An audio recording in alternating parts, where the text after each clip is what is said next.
Hello, you're listening to Count Richard van Coudenhove Kalergi, and here's a couple of comments since my last video.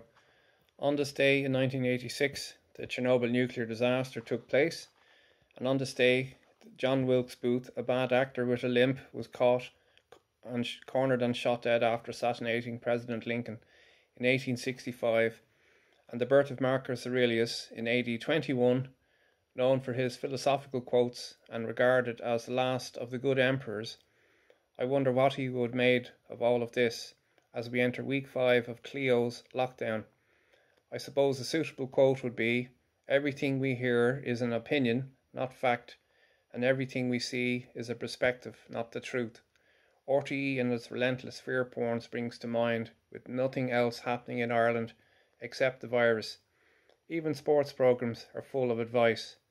And yet, an ER physician, Dr. Dan Erickson of Bakersfield, California, gave a press conference where he dropped a few bombshells, including that there was no need to keep everybody at home and keep business shut, as that COVID-19 is in fact no more dangerous than a seasonal flu.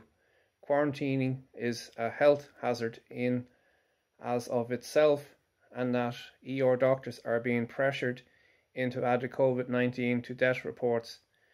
His medical practice has tested over 5,200 patients and based their data and research on their findings, and added that having people hiding at home actually weakens the immune system, making the person more vulnerable when they go out.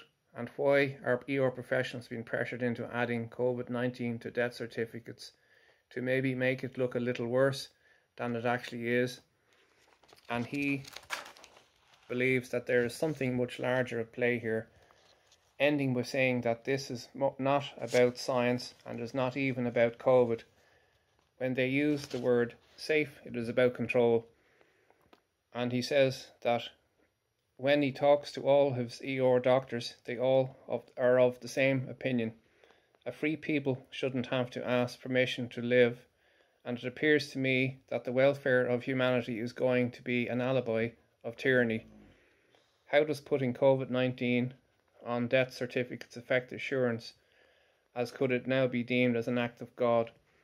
In Illinois, the Director of Public Health, in a press conference this week, Dr. Ezeke, said if you were in a hospice and had already been given a few weeks to live, and then you were found to have the COVID, that would be counted as a COVID death, even if you died of a clear alternative cause, but you had COVID at the same time. This is still listed as a COVID death. It has only took a virus with over a 99.85 survival rate for the people to give up their constitutional rights. Extraordinary. And the UK, the classic wartime song by Vera Lynn, who was 103 years old, is becoming very popular, with her famous song "We'll Meet Again" getting played in some nursing homes every day to revive and bring back that wartime spirit of determination and camaraderie. The difference then was that the enemy wore a uniform and was visible. This time it is invisible and unfortunately is within society and left to a political class to solve a medical issue. Now there are a couple of comments which are my own. Thanks for listening. Good night, good luck, and God bless.